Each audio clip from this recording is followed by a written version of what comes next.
সংবাদ সবাইকে স্বাগত জানাচ্ছি। আমি ফিরোজ তোহা। শুরুতেই সংবাদ শিরোনাম জানিয়ে দেব এই মুহূর্তে হাতে পাওয়া সর্বশেষ গুরুত্বপূর্ণ আপডেট আন্তর্জাতিক সংবাদ। শুরুতেই থাকছে এখন পর্যন্ত গাজায় কতজন ইসরায়েলি সেনা নিহত হলো। দীর্ঘ ৭০ বছরের শোষণ, বঞ্চনা, অত্যাচার, নিপীড়ন, গুম খুনের প্রতিবাদে গত বছরের ৭ অক্টোবর সীমান্ত অতিক্রম করে ইসরায়েলে গিয়ে হামলা চালায় গাজার স্বাধীনতাকামী সশস্ত্র গ্রুপ হামাসের যোদ্ধারা। এতে ১২০০-র মতো লোক নিহত হয় বলে দাবি করা হয় ইসরায়েলের পক্ষ থেকে। ওই সময় ইসরায়েল থেকে প্রায় ২৫০ জনকে জিম্মি করে গাজায় নিয়ে আসে যোদ্ধারা। এবারে জানাবো মোদির মস্কো সফরকে ঈর্ষার চোখে দেখছে পশ্চিমা বিশ্ব। রুশ প্রেসিডেন্ট ভ্লাদিমির পুতিনের আমন্ত্রণে ২ দিনের রাষ্ট্রীয় সফরে মস্কো সফরে যাচ্ছেন প্রধানমন্ত্রী নরেন্দ্র মোদি। আর এতেই পশ্চিমাদের চোখ জ্বালা পোড়া শুরু হয়েছে। জানাবো গাজায় যুদ্ধবিরতি চান না বেঞ্জামিন নেতানিয়াহু। গাজায় ইসরায়েলের যুদ্ধবিরতি কার্যকর করতে কাতার এবং মিশরের মধ্যস্থতায় মার্কিন প্রেসিডেন্ট জো বাইডেনের সঙ্গে যুদ্ধবিরতি কার্যকর করেছিল হামাস, তবে সেটি আজও কার্যকর হয়নি। এবারে থাকছে একটি হৃদয় বিদারক সংবাদ। মাত্র ১৫ দিন বয়সী মেয়েকে জীবন্ত দাফন করল বাবা। চিকিৎসার জন্য প্রয়োজনীয় খরচ বহনের সক্ষমতা নেই জানিয়ে ১৫ দিন বয়সী মেয়েকে জীবন্ত দাফন করেছেন এক বাবা। মর্মান্তিক এই ঘটনাটি ঘটেছে পাকিস্তানের সিন্ধু প্রদেশে। অভিযুক্ত ওই ব্যক্তিকে ইতিমধ্যেই গ্রেপ্তার করেছে পুলিশ। নিজের অপরাধ স্বীকার করেছেন তিনি। এবং সর্বশেষ জানাবো দিনে দুপুরে ইউক্রেনে ক্ষেপণাস্ত্র হামলা রাশিয়ার। সোমবার দিন দুপুরে ইউক্রেনের রাজধানী কিয়েভ এবং অন্যান্য শহরে ক্ষেপণাস্ত্র হামলা চালিয়েছে রাশিয়া। হামলায় ইউক্রেন জুড়ে কমপক্ষে ২০ জন নিহত হওয়ার খবর পাওয়া গেছে। ইউক্রেনের কর্মকর্তারা বলছেন এ হামলায় কিয়েভের এক শিশু হাসপাতাল ধ্বংসস্তূপে পরিণত হয়েছে। এতক্ষণ শিরোনাম শুনছিলেন, এবার বিস্তারিত। প্রিয় দর্শক, আপনি যদি এই চ্যানেলে নতুন হয়ে থাকেন, ভিডিওটি দেখতে দেখতে চ্যানেলটি সাবস্ক্রাইব করে আমাদের সঙ্গে থাকুন। আর এই ভিডিও সম্পর্কে আপনি আপনার মূল্যবান মতামতটি কমেন্ট বক্সে জানিয়ে দিন। আর হ্যাঁ প্রিয় দর্শক, জানিয়ে দিন ভিডিওটি কোথা থেকে দেখছেন। এখন পর্যন্ত গাজায় কতজন ইসরায়েলি সেনা নিহত হলো। দীর্ঘ ৭০ বছরের শোষণ, বঞ্চনা, অত্যাচার, নিপীড়ন, গুম খুনের প্রতিবাদে গত বছরের ৭ অক্টোবর সীমান্ত অতিক্রম করে ইসরায়েলে গিয়ে হামলা চালায় গাজার স্বাধীনতাকামী সশস্ত্র গ্রুপ হামাসের যোদ্ধারা। এতে ১২০০-র মতো লোক নিহত হয় বলে দাবি করে ইসরায়েলি কর্তৃপক্ষ। ওই সময় ইসরায়েল থেকে প্রায় ২৫০ জনকে জিম্মি করে নিয়ে আসে হামাস যোদ্ধারা। এর জবাবে ওই দিন থেকেই ফিলিস্তিনকে অবরুদ্ধ গাজায় অভিযান শুরু করে ইসরায়েল। দীর্ঘ ৭০ বছরের শোষণ, বঞ্চনা, অত্যাচার, নিপীড়ন, গুম খুনের প্রতিবাদে গত বছরের ৭ অক্টোবরের সীমান্ত অতিক্রম করে ইসরায়েলে গিয়ে হামলা চালায়, যা আজও অব্যাহত রয়েছে। দীর্ঘ সময় ইসরায়েলি আগ্রাসনে এখন পর্যন্ত ৩৮,০০০-এরও বেশি নিরীহ ফিলিস্তিনি প্রাণ হারিয়েছেন, যার বেশিরভাগই নারী ও শিশু। তাছাড়া আহত হয়েছে লক্ষাধিক ফিলিস্তিনি, উদ্বাস্তু হয়েছে কয়েক লক্ষ ফিলিস্তিনি। দীর্ঘ ৭ মাসের বেশি সময় ধরে চলা যুদ্ধ এখন কতজন ইসরায়েলি সেনা নিহত হলো তার সঠিক পরিসংখ্যান নেই কারো কাছে। তাছাড়া ইসরায়েলের পক্ষ থেকেও এ ধরনের তথ্য খুব কমই জানানো হয়।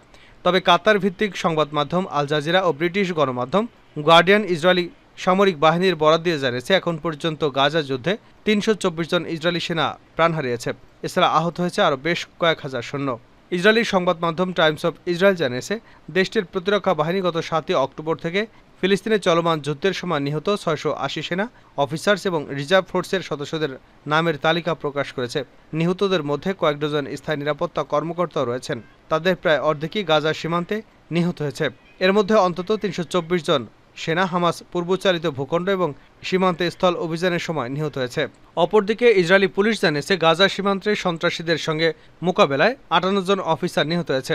ইসরায়েলি গণমাধ্যমটি জানিয়েছে যুদ্ধ শুরু হবার পর থেকে লেবাননের সীমান্তে হিজবুল্লাহ এবং ফিলিস্তিনের ইসলামিক জিহাদের সদস্যদের হামলায় অন্তত ১৩ জন সৈন্য এবং একজন স্থানীয় নিরাপত্তা কর্মী নিহত হয়েছেন। এছাড়া পশ্চিম তীরে এবং ইসরায়েলের সন্ত্রাসী হামলায় ৮ সেনা নিহত হয়েছে। পশ্চিম তীরে সন্ত্রাস বিরোধী অভিযানে ২ সেনা নিহত হয়েছে। তবে এর আগে বিভিন্ন আন্তর্জাতিক গণমাধ্যমগুলো যে তথ্য প্রকাশ করেছে তা থেকে অনুমান করা যায় যে গাজায় ইসরায়েলি বাহিনীর হতাহতের সংখ্যা আরও বেশি হতে পারে। মোদির মস্কো সফরকে ঈর্ষার চোখে দেখছে পশ্চিমা বিশ্ব। রুশ প্রেসিডেন্ট ভ্লাদিমির পুতিনের আমন্ত্রণে ২ দিনের রাষ্ট্রীয় সফরে মস্কো সফরে যাচ্ছেন প্রধানমন্ত্রী নরেন্দ্র মোদি। ২০২২ সালের ফেব্রুয়ারিতে রাশিয়া ইউক্রেনে আক্রমণের পর এই প্রথম ২২তম ভারত রাশিয়ার বার্ষিক সম্মেলনের অংশ হিসেবে রাশিয়ায় পা রাখতে চলেছেন নরেন্দ্র মোদি। জানা গেছে দুই নেতা দুই দেশের মধ্যে বহুমুখী সম্পর্কের বিভিন্ন বিষয় পর্যালোচনা করবেন এবং পারস্পরিক স্বার্থে আঞ্চলিক ও আন্তর্জাতিক নানা বিষয়ে মত বিনিময় করবেন। এদিকে ভ্লাদিমির পুতিনের সঙ্গে নরেন্দ্র মোদির এই বৈঠক অত্যন্ত গুরুত্বপূর্ণ বলে মনে করছে ক্রেমলিন। রোববার তারা বলছে পশ্চিমা দেশগুলোর ভারতীয় প্রধানমন্ত্রী রুশ সফরের প্রতি ঈর্ষান্বিত। শনিবার রাশিয়ার রাষ্ট্রীয় টিভি চ্যানেল ভিজিটিআরকেতে দেওয়া এক সাক্ষাৎকারে ক্রেমলিনের মুখপাত্র দিমিত্র পেসকভ বলেন, অবশ্যই পুতিন মোদি বৈঠকের এজেন্ডা অনেক বিস্তৃত। বলা যেতে পারে দুই নেতা অত্যন্ত ব্যস্ততা থাকবে। এটি একটি বেসরকারি সফর বলেও আমরা আশা করছি। দুই রাষ্ট্রপ্রধান অনানুষ্ঠানিকভাবেও একে অপরের সঙ্গে কথা বলবেন।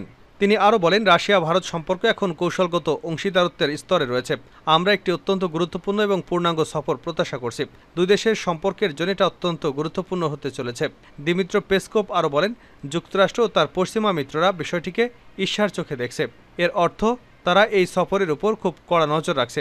এই নিবিড় পর্যবেক্ষণের অর্থ তারা এই সফরকে অত্যন্ত গুরুত্ব দিচ্ছে। এটা অত্যন্ত গুরুত্ব দেওয়ার মতোই হতে চলেছে। প্রসঙ্গত 2022 সালে রাশিয়া ইউক্রেন যুদ্ধ শুরুর পর থেকে রুশ প্রেসিডেন্ট ভ্লাদিমির পুতিন এবং ইউক্রেনের প্রেসিডেন্ট ভলোদিমির জেলেনস্কি দুজনের সঙ্গে বেশ কয়েকবার টেলিফোনে কথা বলেন প্রধানমন্ত্রী নরেন্দ্র মোদী।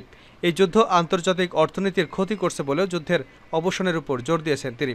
তবে রাশিয়ার সঙ্গে উষ্ণ সম্পর্ক নষ্ট করেনি নয়াদিল্লি। পশ্চিমা চাপের মুখেও ভারত এখন পর্যন্ত ইউক্রেনের সর্বোচ্চ সামরিক অভিযানের নিন্দা করেনি। নয়াদিল্লি বরাবরই বলেছে, কূটনৈতিক এবং আলাপ আলোচনার মাধ্যমে এই সংঘাতের সমাধান করতে হবে। যুদ্ধবিরতি চান না নেতানিয়াহু।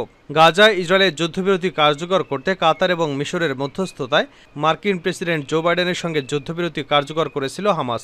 তবে সেটি আজও কার্যকর হয়নি। এর মধ্যে ফের নিজেদের লক্ষ্য পূরণ না হওয়া পর্যন্ত পুনরায় গাজায় যুদ্ধ শুরু করার অনুমতি চেয়েছেন ইসরায়েলের প্রধানমন্ত্রী বেঞ্জামিন নেতানিয়াহু। রোববার যুদ্ধবিরতি চুক্তি নিয়ে আশাবাদ ব্যক্ত করে নেতানিয়াহু বলেন, 9 মাস পুরনো যুদ্ধের অবসানের লক্ষ্যে মার্কিন পরিকল্পনা নিয়ে পুনরায় আলোচনা শুরু হবে। এর লক্ষ্য যুদ্ধের স্থায়ী অবসান ঘটানো এবং গাজায় আটক প্রায় 120 ইসরায়েলি জিম্মিকে মুক্ত করা। ইসরায়েলের যুদ্ধবিরতি প্রতিশ্রুতি নিয়ে হামাস এক সূত্রের রয়টার্সকে জানিয়েছে, ইসরায়েল যুদ্ধবিরতি চুক্তিতে স্বাক্ষর করার আগে মৌখিকভাবে স্থায়ী যুদ্ধবিরতির প্রতিশ্রুতি দিয়েছিল। আর এখন সেই আলোচনার 6 সপ্তাহ পর তারা বলছে ফের যুদ্ধের অনুমতি দেবে। যুদ্ধবিরতি কার্যকর করতে নতুন করে নেতানিয়াহু 4টি দাবি জানিয়েছেন। তার মধ্যে আছে, ইসরায়েলের যুদ্ধের লক্ষ্য পূরণ না হওয়া পর্যন্ত যুদ্ধ পুনরায় শুরু করতে বাধা দেওয়া যাবে না, হামাসের সামরিক এবং শাসন ক্ষমতাকে ধ্বংস করার পাশাপাশি জিম্মিদের ফেরত দিতে হবে, গাজা মিশর সীমান্ত দিয়ে হামাসের কাছে যে কোনো ধরনের অস্ত্র পাচার নিষিদ্ধ করতে হবে, সেই সঙ্গে হাজার হাজার জঙ্গিদের উত্তর গাজায় ফিরে যাওয়ার অনুমতি দেবে না তারা। এ বিষয়ে নেতানিয়াহু বলেন, ইসরায়েল যে পরিকল্পনায় সম্মত হয়েছে সেটাতে প্রেসিডেন্ট বাইডেন স্বাগত জানিয়েছে। আর সেটি হলে যুদ্ধের অন্যান্য উদ্দেশ্য লঙ্ঘন না করেই জিম্মিদের ফেরত দেওয়ার অনুমতি দেবে ইসরায়েল। মাত্র 15 দিন বয়সী মেয়েকে জীবন্ত দাফন করল বাবা। চিকিৎসার জন্য প্রয়োজনীয় খরচ বহনের সক্ষমতা নেই জানিয়ে 15 দিন বয়সী মেয়েকে জীবন্ত দাফন করেছেন এক বাবা। মর্মান্তিক এই ঘটনা ঘটেছে পাকিস্তানের সিন্ধু প্রদেশে। অভিযুক্ত ওই ব্যক্তিকে ইতিমধ্যেই গ্রেপ্তার করেছে পুলিশ। নিজের অপরাধ স্বীকারও করেছেন তিনি। পাকিস্তানি সংবাদ মাধ্যম ARY নিউজ জানিয়েছে, সিন্ধু প্রদেশের থারুর সাথে নিজের 15 দিন বয়সী মেয়েকে জীবন্ত কবর দেওয়ার মতো জঘন্য অপরাধের দায়ে এক বাবাকে রোববার গ্রেপ্তার করা হয়েছে। পুলিশের ওই কর্মকর্তা জানিয়েছেন, অভিযুক্ত ওই বাবার নাম তৈয়ব। গ্রেপ্তারের পর অভিযুক্ত ওই ব্যক্তি তার অপরাধের কথা স্বীকার করেছেন। নিজের আর্থিক সীমাবদ্ধতার কথা উল্লেখ করে তিনি দাবি করেছেন, তিনি তার শিশুকন্যার চিকিৎসার খরচ বহন করতে পারছিলেন না, আর এ কারণেই নবজাতককে বস্তায় ভরে দাফন করেন তিনি। দিনে দুপুরে ইউক্রেনে ক্ষেপণাস্ত্র হামলা রাশিয়ার, নিহত 20। সোমবার দিন দুপুরে ইউক্রেনের রাজধানী কিয়েভ এবং অন্যান্য শহরে ক্ষেপণাস্ত্র হামলা চালিয়েছে রাশিয়া। হামলায় ইউক্রেন জুড়ে কমপক্ষে 20 জন নিহত হওয়ার খবর পাওয়া গেছে। ইউক্রেনের কর্মকর্তারা বলেছেন, এই হামলায় কিয়েভের এক শিশু হাসপাতাল ধ্বংসস্তূপে পরিণত হয়েছে। ইউক্রেনের প্রেসিডেন্ট ভলোদিমির জেলেনস্কি জানিয়েছেন, যতটা সম্ভব প্রাণহানি কমিয়ে আনতে এবং সংস্থাগুলো কাজ করছে। রুশ বাহিনী বিভিন্ন শহর লক্ষ্য করে 40টিরও বেশি ক্ষেপণাস্ত্র নিক্ষেপ করেছে। হামলায় বিভিন্ন শহরের অবকাঠামো, বাণিজ্যিক এবং আবাসিক ভবন ক্ষতিগ্রস্ত হয়েছে। কিয়েভ শহরের মেয়র ওলেকজান্ডার ভিলকুল কর্তৃপক্ষ জানিয়েছে, রাজধানীতে হামলায় 7 জন নিহত এবং অন্তত 25 জন আহত হয়েছেন। অন্যদিকে জেলেনস্কির শহর ক্রিভিরুহে 10 জন এবং 31 জন আহত হয়েছেন। দোনেস্কের আঞ্চলিক গভর্নর জানিয়েছেন, পূর্ব ইউক্রেনের পোকরভস্কে ক্ষেপণাস্ত্র হামলায় 3 জন নিহত হয়েছে। ইউক্রেন এবং রাশিয়ার মধ্যে চলমান উত্তেজনায় শান্তি ফেরাতে কিয়েভ এবং মস্কো সফর করছেন হাঙ্গেরির প্রধানমন্ত্রী ভিক্টর অরবান। গত শুক্রবার অরবানের সঙ্গে বৈঠকে পুতিন ইউক্রেনের যুদ্ধ শেষ করার দিকে শর্তযুক্ত ইঙ্গিত দিয়েছিলেন, কিন্তু তারপরেই বড়সড় হামলা চালালো রাশিয়া। কিয়েভের মেয়র ভিটালি ক্লিটসকো নিশ্চিত করেছেন, 2022 সালের ফেব্রুয়ারিতে রাশিয়ার আক্রমণ শুরু হবার পর থেকে এটি সবচেয়ে ধ্বংসাত্মক ছিল।